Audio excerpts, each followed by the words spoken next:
৭১-এর গণহত্যা স্মরণে ২৫শে মার্চ রাত ১০:৩০ থেকে ১০:৩১ পর্যন্ত ১ মিনিট প্রতীকী ব্ল্যাকআউট পালন করা হবে। রোববার মুক্তিযুদ্ধ বিষয়ক মন্ত্রণালয়ের এক সংবাদ বিজ্ঞপ্তিতে এ তথ্য জানানো হয়েছে। এছাড়াও বিজ্ঞপ্তিতে বলা হয়, আগামী ২৫শে মার্চ গণহত্যা দিবস যথাযথ মর্যাদায় উদযাপনে জাতীয় পর্যায়ে নানাবিধ কর্মসূচি গ্রহণ করা হয়েছে। দিবস উপলক্ষে রাষ্ট্রপতি ও প্রধান উপদেষ্টা বাণী দেবেন। সারা দেশের স্কুল, কলেজ, মাদ্রাসা ও কারিগরি সহ সব শিক্ষা প্রতিষ্ঠানে বিশিষ্ট ব্যক্তি এবং বীর মুক্তিযোদ্ধাদের সমন্বয়ে ২৫শে মার্চ গণহত্যার স্মৃতিচারণ ও আলোচনা সভা অনুষ্ঠিত হবে। সেদিন মুক্তিযুদ্ধ জাদুঘরে সকাল ১০টায় বা সুবিধাজনক সময়ে গণহত্যা ও মুক্তিযুদ্ধ বিষয়ক সেমিনার অনুষ্ঠিত হবে।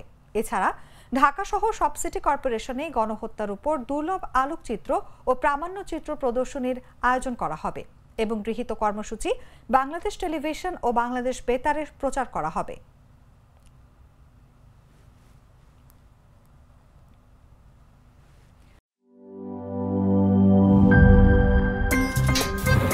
আমার একটা স্মার্ট সিদ্ধান্তে 25% গ্যাসের খরচ কমেছে। ভাবছেন কিভাবে? সাধারণ গ্যাস স্টোভ বদলে আমি এনেছি আরএফএল গ্যাস স্টোভ। এর সাইন্টিফিক নজল ও ব্রাস বার্নার ক্যাপ সমানভাবে তাপ ছড়িয়ে রান্না করে দ্রুত, তাই গ্যাসও বাঁচায় 25%, টাকাও বাঁচে 25%। আরএফএল গ্যাস স্টোভ, নিরাপদ ও গ্যাস সাশ্রয়ী।